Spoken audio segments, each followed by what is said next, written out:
So the so the first specimen is coming from a 58-year-old female who had a past history of left invasive breast ductal carcinoma, and this is her pleura effusion specimen.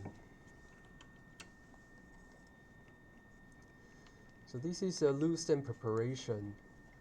So on low power, we do notice they were aggregates of cellular cluster. Some of the aggregates are actually artifacts. So these are not true cell aggregates. So these are artifacts induced by the fluid surface force. But there were indeed some tight cluster of cells showing these ball-like pattern. So we call these cannonball type of pattern. So when we go to higher power, we can identify some of these atypical cells, particularly the one in the center that show a very, very big nucleus. And the nucleoli is even bigger than the adjacent reactive lymphocyte. So this is a malignant cell. And next to these gigantic tumor cell, the other cells in this cluster are actually looks all abnormal. So this is positive for metastatic carcinoma. And for the breast carcinoma, the most common presentation is actually the cell ball pattern in the pleura effusion. So you can see like this cannonball of tumor cells and with very atypical nucleus. So for the alcohol fixed slide with Papa-Nicolau stent, unfortunately we don't have a lot of tumor cells. So these smears show more striking artifact produced by the cytospin. So there were just a few cell clusters with very similar feature. So overall, the specimen is positive for carcinoma, but the tumor percentage is relatively low. So the next specimen is coming from a 61-year-old male. So this time it's not in the effusion, it's in the ascites. So on low power, we already see there are tons of aggregates of cells arranged in mostly a cell ball and irregular larger fragments. So this type of pattern, we call this two-cell population because we see the first normal population without like aggregation, and the second population is these aggregates of the cells. So if this is a female, the most common like origin of these type of massive abundant tumor cells in the ascites would be coming from the gynecologic tract. However, this is a male patient, so likely this is coming from the GI tract. But even so, GI tract, this is still relatively uncommon. So when we go to higher power, indeed, these clusters demonstrate three-dimensional architecture, which means that we really need to focus up and down and to see through, see clear each level of the cells. And when we go to more flattened area, such as this one, you can see typical nuclear feature of an adenocarcinoma, similar to what we just saw in the breast cancer. We see big nucleus, vesicular chromatin, prominent nucleoli, and abundant like a vacuolated cytoplasm, and arranged in a tight glandular architectural pattern. So this is positive for adenocarcinoma. And the patient, by the image, he was suspect to have liver intrahepatic cholangiocarcinoma, which is the primary adenocarcinoma of the liver derived from the bile duct. So this is positive for adenocarcinoma, and this is a very advanced stage of cholangiocarcinoma with peritoneal carcinomatosis. So next, pleura effusion specimen from a 76-year-old male. So on low power, we do not see aggregates of the cell, so we do not see the typical two-cell population. So on low power, this looks relatively normal, maybe with a little bit inflammatory cells in the background. However, we still need to go to higher power to check if everything looks okay. So on high power, we start to notice that in the background, they were quite abundant and scattered of these big cells. These are mostly individual cells and with a relatively irregular chromatin pattern. And these cells are throughout the entire specimen. And the nuclear feature, nucleoli, is a little bit weird because it is not a rounded nuclear. The shape of the nucleoli is a little bit funny. It's like a triangular, and some of the cells even have more than one nucleoli. Looks like these. So these individual cells looks very much like a hematologic origin. And with this type of chromatin pattern and high NC ratio, this is likely a lymphoma. So if we compare to the background reactive lymphocyte, these cells are pretty big and the nuclear membrane is relatively irregular and the chromatin pattern is also irregular. So it has either one or more than one small nucleoli, and the size does show polymorphism, that we see variation in size. Additionally, we also see individual cell showing necrosis pattern. So we do see some apoptotic body in the background. So these apoptotic body are usually derived from the highly proliferative cells, that if the cell is highly proliferative, and sometimes it will rapidly go through the apoptosis. So this is what we see in the background. So overall, the specimen is suspicious for lymphoma. So if we are suspect for lymphoma, we would usually like to go to the loose stain, because in the loose stain, it will show more contrast of the size of the cells. Additionally, we also want to see what we call the intracytoplasmic basophilic rimming of the cells.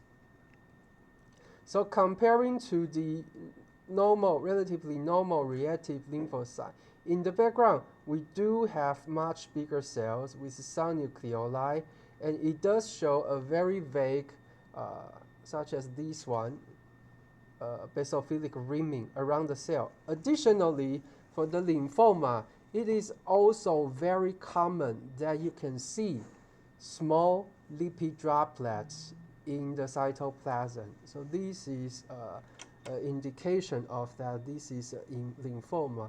So I have to say, in this specimen, the cellularity of the lymphoma cell is not so much, it's not so abundant. So this possibly indicate this is the early involvement of the lymphoma cells, but this cell does look highly atypical, inconsistent with lymphoma. So the patient do have the history, like a recently diagnosed with diffuse large B-cell lymphoma.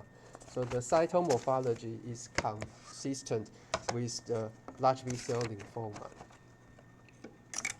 So then we move to fine needle aspiration. So this is endoscopic ultrasound guided fine needle aspiration. For this type of procedure, usually is to use in the situation for the pancreatic lesion, because pancreas lesion is very deep. So usually they would want to have an endoscope to go from the stomach and to the duodenum and use the ultrasound and check the location of the pancreas mass beneath the duodenum and do an aspiration through the duodenum wall. So this is a typical case of a pancreatic mass lesion, and with EUS endoscopic ultrasound guided FNA. So the most common tumor type in these specimen would be pancreatic adenocarcinoma.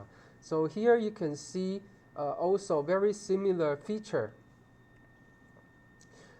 comparing to the prior case of adenocarcinoma, that we see overlapping irregular arrangement of the nucleus. The chromatin pattern is relatively vesicular, and we do see prominent pleomorphism. And these glandular cluster arranged in a three-dimensional architecture. So we need to focus up and down to see clear each level. And here is abrupt mucin production. We see a mucin vacuole over here. So this is consistent with an adenocarcinoma. So usually in the pancreatic adenocarcinoma, in the aspiration specimen, you will sometimes also see these very dense stromal fragments. So this is what we see in the histology as the desmoplastic stroma. So what makes it desmoplastic is there are like a very chaotic deposition of these collagen fiber. So in the cytology specimen, you can actually see the collagen fiber. It looks like when you go to a hair salon and do a haircut, and you see a lot of like a hair and with a very strange like arrangement. And here, this is the benign looking pancreatic acinar. So we have the normal component, we have the stromal component, we also have background tumor necrosis, and we also have a lot of these tumor cell clusters. So this is positive for adenocarcinoma. So the next specimen is similar, pancreatic EUS aspiration. In this specimen, because we know the specimen was obtained through the gastric or duodenum wall. So in this case, this is actually through the gastric wall, because this is benign foveolar mucosal cell that you can see every nucleus there is a foveolar cap. So if it is from the duodenum, you will see scattered goblet cell, but this one is from the gastric. So you can see this is a benign gastric mucosa. And just right next to the benign gastric mucosa, you have this cluster of adenocarcinoma with more three-dimensional architecture. Each of the nucleus show prominent nucleoli, and the arrangement, we call this Strachan honeycombing. If it is a regular honeycombing, you can appreciate that the distance between each of the nuclei is equal. But this one you see somewhere overlapping, somewhere with a big gap. So this is Strachan honeycombing, suggests this organization. So that cluster looks like a well-differentiated adenocarcinoma. And here is more like a intermediate differentiated adenocarcinoma. So you see really prominent nuclear pleomorphism. So right in this cluster, we have a much bigger nucleus and smaller nucleus, and the difference between the size is more than 1 to 4 times. So this is positive for adenocarcinoma, and we always have a nice contrast of a benign looking gastric foveolar mucosa. So this is a well-organized honeycombing pattern that you can see. The nucleus are small, rounded. The distance between each other is very homogeneous. Comparing to this is an adenocarcinoma with much bigger nucleus, prominent nucleoli. So this is also positive for adenocarcinoma of the pancreas. So next is a parotid gland aspiration from an 80-year-old male. So in the requisition sheet, he is a smoker. So for 3-pack of the cigarette for 50 years, so he is a very heavy smoker. So in this aspiration specimen, so here we do liquid-based preparation and 2 direct smear. So in this liquid-based preparation, what we see are just these granular debris material. It looks a little bit like necrosis. So you see some lymphocytes, and some cellular debris like a cytoplasmic fragments in the background.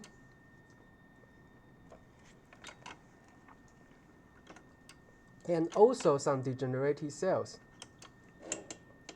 And we do not see any epithelial cells. So here, these granular debris looks very much like necrosis. When we go to the direct smear, it also shows relatively similar pattern. These granular debris admixed with lymphocyte and the degenerative cellular fragments, and we do not see any epithelial cells.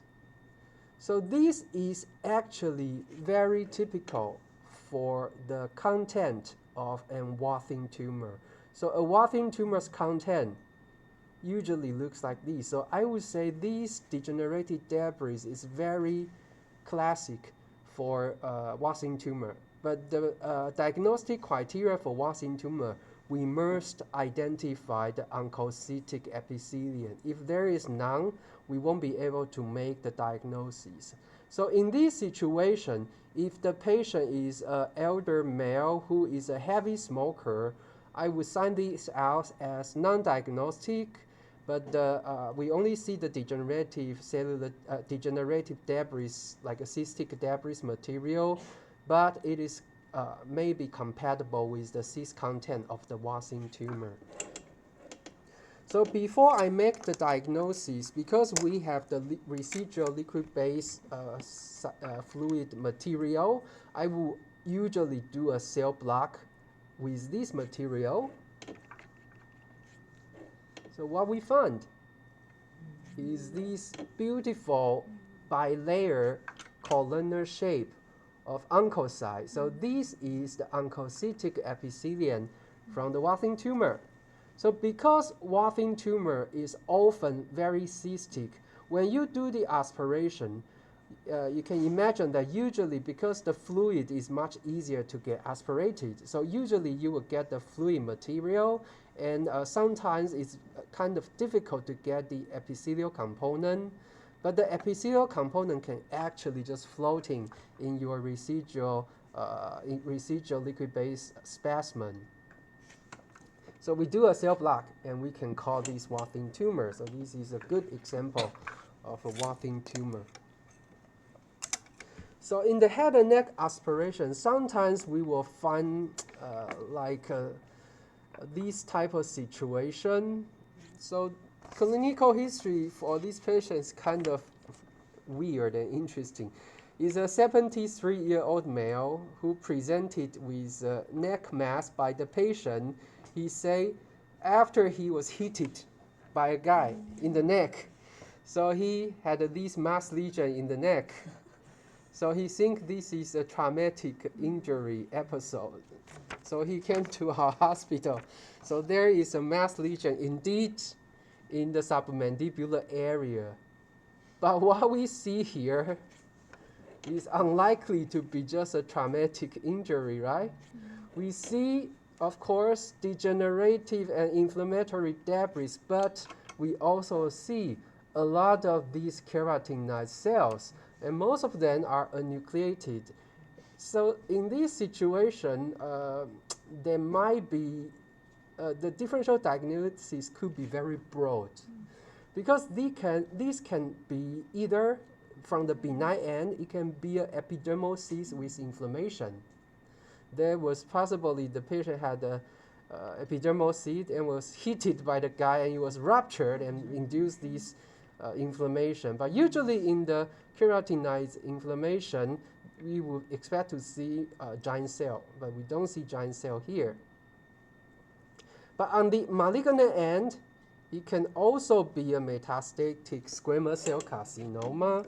So this is kind of problematic, because if we want to make definite diagnosis of a squamous cell carcinoma, we would like to see unequivocal atypical cells with high NC ratio, hyperchromasia, coarse chromatin, and with a basal like a basal cell morphology. If we see those cells, it's definite it's a metastatic squamous cell carcinoma.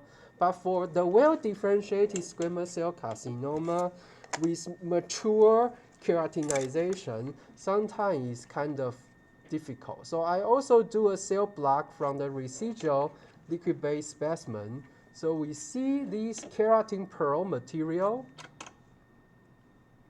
kind of atypical, but we still cannot identify any like a definite squamous cell carcinoma cells. Just these keratin pearl-like material. So we would need to sign this out with an indeterminate diagnosis. So I signed it out as suspicious, and we do see a typical keratinized squamous epithelium, and this is suspicious for a metastatic squamous cell carcinoma. So before the aspiration, the clinician actually used the endoscope, and they checked the oral cavity, they checked the larynx, and there's nothing. But still, we see something like this. So I think the patient still would need to like a survey for the possible origin of primary squamous cell carcinoma somewhere.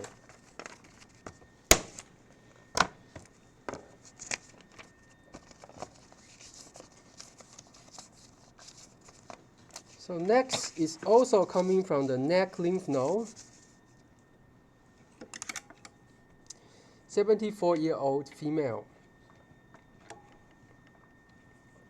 So for the lymph node aspiration, if it is benign, you would expect to see lymphocyte in the background. But for this specimen, there were very scant lymphocytes in the background, but present with these large three-dimensional cluster of cells with cellular morphology looks like an adenocarcinoma. So you have these nice glandular cell, and if you think about if this specimen is coming from the pleural effusion, the first thing you think about is the primary lung adenocarcinoma. So the morphology is very similar to lung adenocarcinoma, and this is a totally new patient who just presented with a neck mass. So we would do a TTF1 for this specimen. And if it is positive, the clinician need to check whether there's a lung mass and with neck lymph node metastasis. So let's move to thyroid aspiration. So this is a thyroid aspiration. So when we see the thyroid aspiration, we first notice in the background whether they were colloid or not. In this specimen, there were only very scant colloid material in the background, but it is hypercellular and with a lot of cellular fragment.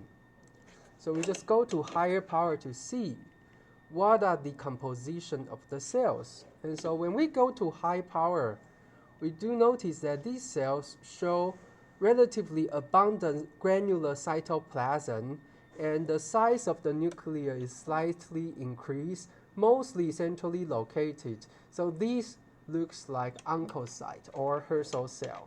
So this is a Herzl cell rich aspiration. So there were a couple possibility in this setting.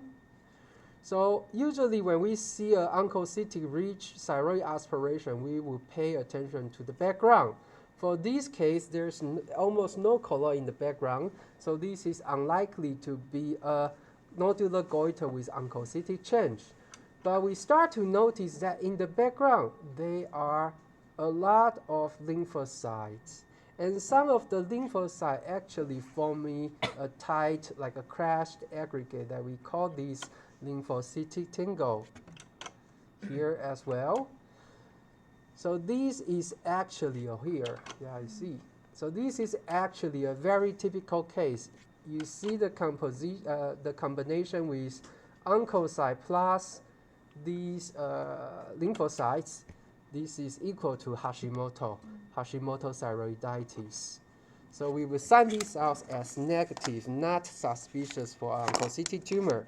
We will sign this out as negative, compatible with lymphocytic thyroiditis, and the patient do have elevated anti-TPO.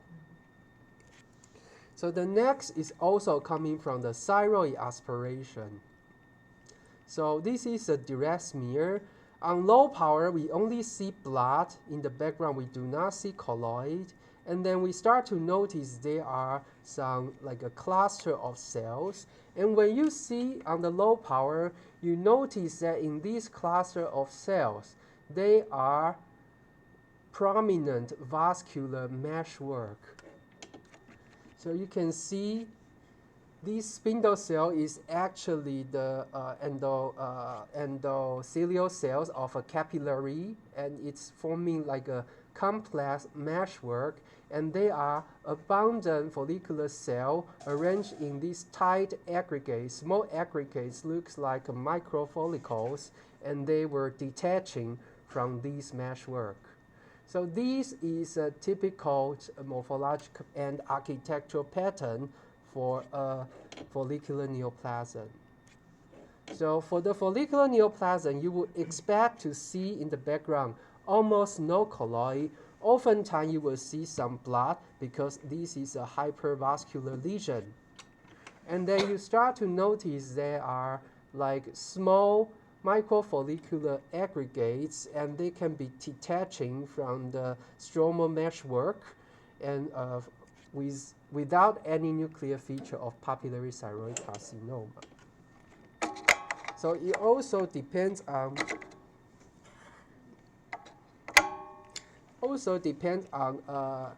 size of the gauge of the needle. If you use a more thick needle, you will get more like this tissue type of arrangement. But if you use a very thin needle, you will get more prominent microfollicle just like throughout the entire specimen. So here is almost like a biopsy. Again, it's difficult to see through, but once you go to high power, you can appreciate that they are capillary meshwork and very like a densely packed, like a uniform follicular cells without nuclear atypia.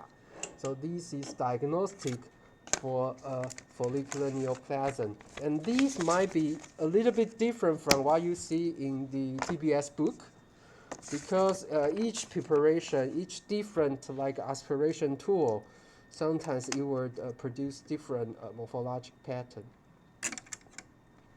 Finally, 91-year-old female pap smear, SCC again. So in these months, oh, it's crazy.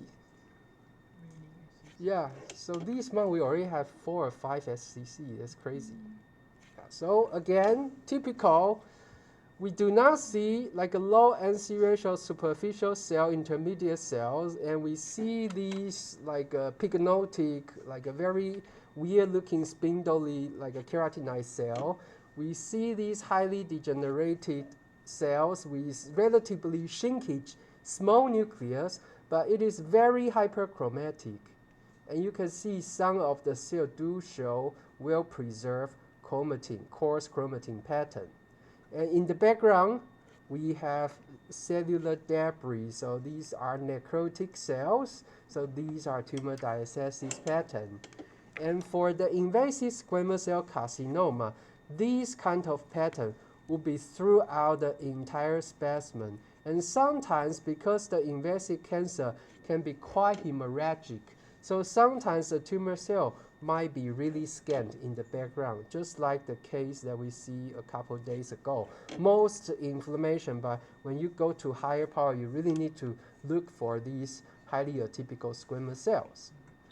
So this is diagnostic for squamous cell carcinoma, and this is the most common scenario is that the patient has never received a pap smear, and at the age of 91, this is her very first pap smear, and it is diagnostic for squamous cell carcinoma. So we have a lot of young student female here. Be sure to take the HPV vaccination, and be sure to get your pap smear regularly.